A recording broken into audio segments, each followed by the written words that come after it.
ममता बनर्जी को किया बीजेपी ने नजरबंद। घर के बाहर भारी पुलिस तैनाती से मचा सियासी बवाल। नमस्कार, आदाब, स्वागत है आप सभी का पीआरबी में।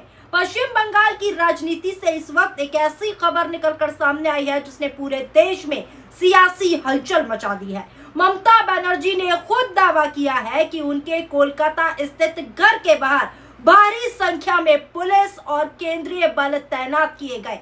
उनका कहना है उन्हें नजरबंद करने की तैयारी हो रही है, यानी उन्हें हाउस अरेस्ट करने की तैयारी बंगाल बीजेपी सरकार कर रही है। आखिर ऐसा क्या हुआ कि एक पूर्व मुख्यमंत्री के घर के बाहर इतनी बड़ी सुरक्षा व्यवस्था करनी पड़ी? आखिर क्यों उन्हें हाउस अरेस्ट की तैयारी की जा रही है शुभेंदु सरकार के द्वारा? आज की इस रिपोर्ट में पूरी घटना, ममता बनर्जी के आरोप, टीएमसी की प्रतिक्रिया और इस पूरे विवाद को समझेंगे, तो वीडियो को अंत तक जरूर देखिएगा। दोस्तों, पूरा मामला दक्षिण 24 परगना जिले के बरुईपुर से जुड़ा हुआ है। बरुईपुर उस समय सुर्खियों में आ गया जब एक नाबालिग लड़की के साथ कथित दुष्कर्म और हत्या का मामला निकलकर सामने आया। इस घटना के बाद इलाके में भारी आक्रोश फैल गया और कई जगहों पर विरोध प्रदर्शन की तस्वीरें भी निकलकर सामने आई। इसी बीच ममता बनर्जी ने घोषणा की कि वो पीड़ित परिवार से मिलने बरुईपुर जाएंगी और उनके दुख दर्द को साझा करेंगी। लेकिन ममता बनर्जी का अब सीधा आरोप है कि उनके इस दौरे से पहले ही उनके घर के बाहर भारी संख्या में पुलिस और केंद्रीय बल जो है तैनात कर दिए गए। देखिए आप ये वीडियो कि किस तरीके से इस दौरे से पहले ही उनके घर के बाहर कैसे भारी बल तैनात किया गया, किस तरीके की बौखलाहट बीजेपी सरकार में मची हुई है कि एक पीड़ित परिवार से उसका दुख साझा करने ममता बनर्जी जा रही थी तो उनको किस तरीके से हाउस अरेस्ट किया गया, कैसे हाउस अरेस्टिंग की तैयारी की गई और कैसे घर के बाहर भारी पुलिस बल पूरी तरीके से तैनात कर दिए गए। नजर डालिए इस वीडियो पर।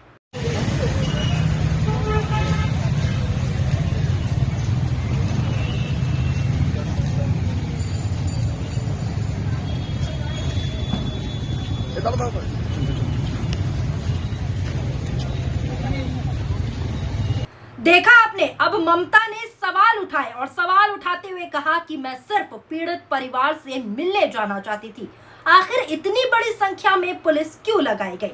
क्या मुझे नजरबंद करने की कोशिश की जा रही है? उनके इस बयान के बाद बंगाल की राजनीति में एक नया विवाद शुरू हो गया है। आपको बता दूं, टीएमसी ने भी इस पूरे मामले को लेकर भारतीय जनता पार्टी पर बड़े गंभीर आरोप लगाए हैं। अब जरा हेडलाइन देखिए कि कैसे ममता बनर्जी शुभेंदु सरकार पर भड़क गई है। क्या मुझे नजरबंद किया जा रहा है? पुलिस की तैनाती देख भड़की ममता बनर्जी, बोली बरुईपुर जाने से रोका जा रहा है। अगला हेडलाइन देखिए जो स्क्रीन पर मैं आपको दिखा रही हूँ। ममता बनर्जी नजरबंद, टीएमसी ने शुभेंदु सरकार पर लगाया बड़ा आरोप, बरुईपुर केस पर बवाल। एक और हेडलाइन देखिए, ममता बनर्जी के घर के बाहर पुलिस तैनाती से भड़की टीएमसी, पार्टी सांसद ने कहा सुपर इमरजेंसी जैसे हालात। यानी दोस्तों, एक पीड़ित से मिलने जा रही ममता बनर्जी और एक पीड़ित से मिलने जाने पर भारतीय जनता पार्टी को इतना डर, इतना खौफ है कि सुपर इमरजेंसी जैसे हालात करवा दिए।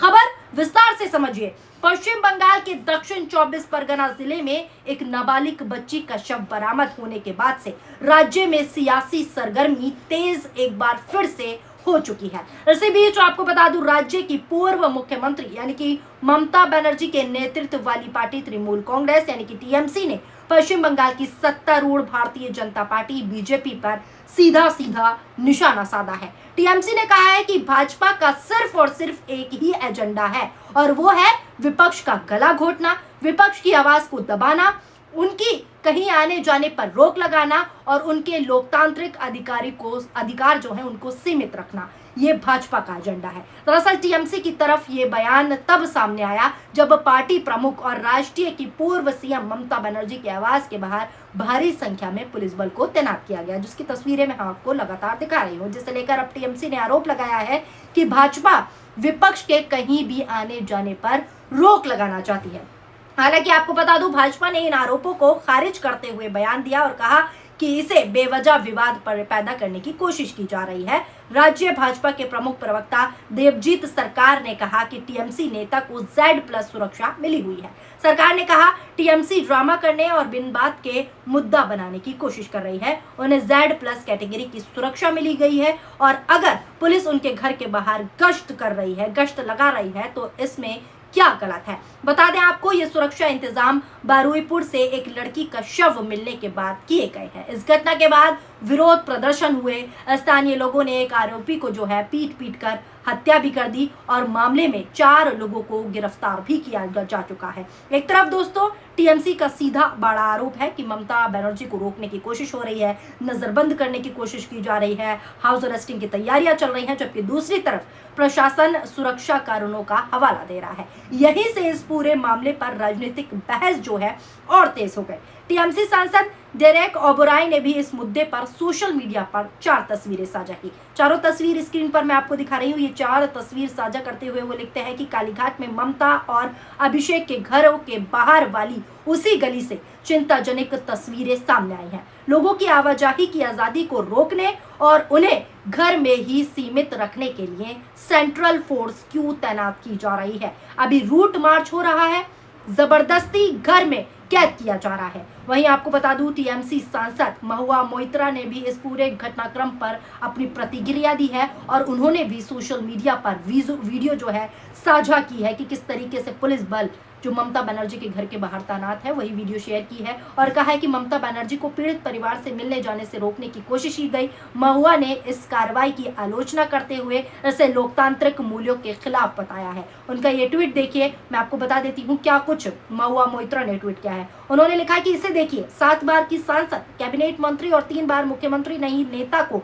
भारतीय जनता पार्टी ने नजरबंद कर दिया है ताकि वो बलात्कार की शिकार युवा पीड़िता से मिलने बारुईपुर ना जा सके। बंगाल सरकार को शर्म आनी चाहिए।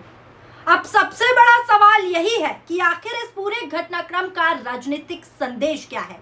क्या ये केवल कानून व्यवस्था बनाए रखने के लिए उठाया गया कदम है या फिर जैसे टीएमसी और ममता आरोप लगा रहे हैं कि विपक्ष की गतिविधियों को सीमित करने की कोशिश की गई और जो नजारा दिखा वो सीमित करने की कोशिश भी दर्शाता है। दोस्तों इन सवालों के जवाब आने वाले दिनों में और स्पष्ट हो सकते हैं, लेकिन तस्वीरें और ममता आरोप जो लगा रही हैं वो मैच हो रहे हैं, ये सोशल मीडिया पर कहा जा रहा है। बंगाल की राजनीति इस वक्त बेहद गर्म है। एक तरफ विपक्ष जो है लगातार सरकार पर निशाना साध रहा है तो दूसरी तरफ सरकार का कहना है कि हर कदम सुरक्षा और कानून व्यवस्था को ध्यान में रखकर उठाया जा रहा है। ममता बनर्जी भी लगातार भारतीय जनता पार्टी की सरकार और बागियों पर हमलावर और पूरी तरीके से आक्रामक नजर आ रही है। ममता बागी नेताओं और बीजेपी दोनों पर खुलकर निशाना साध रही है। सोचिए, अब उस ममता से डरा जा रहा है जो इस वक्त सत्ता में भी नहीं है। अब सवाल यही है कि क्या वाकई ममता बनर्जी से भारतीय जनता पार्टी की सरकार को इतना डर लगने लगा है?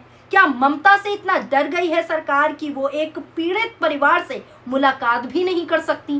क्या वाकई ममता को नजरबंद करने की कोशिश की जा रही है? ये सभी सवाल हैं। यानी ममता फुल एक्शन मोड में है और इसी बात से अब सरकार, शुभेंदु सरकार घबरा रही है क्योंकि ममता के सांसद विधायक तोड़कर बीजेपी उन्हें दबाने की कोशिश कर रही थी, खत्म करने की कोशिश कर रही थी। ये सारी प्लानिंग प्लॉटिंग चल रही थी, लेकिन उल्टा हो गया। वही ममता और आक्रामक हो गई हैं और खुला चैलेंज दे रही हैं और कह रही हैं बागियों से और बीजेपी को चेतावनी दे रही हैं और साफ कह रही हैं बागियों से, खुला चैलेंज दिया है बागियों को कि पर्दे के पीछे से वार नहीं करो, खुलकर सामने आओ, बीजेपी में शामिल हो जाओ, हिम्मत है तो। ये खुला चैलेंज भी ममता ने दे दिया है। तो अब बीजेपी भी और बागी भी पूरे डरे हुए हैं और यही डर ममता बनर्जी को हाउस अरेस्टिंग की तैयारी चल रही है इससे दर्शा रहा है। यानी अब बीजेपी को यही डर लग रहा है कि ममता जो है कुछ आगे बड़ा ना कर दे।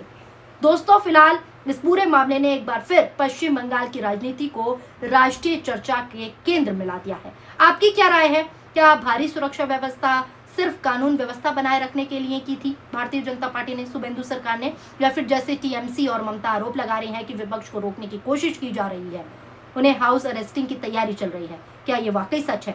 आपको जो भी लगता हो अपनी राय कमेंट के जरिए जरूर बताइएगा।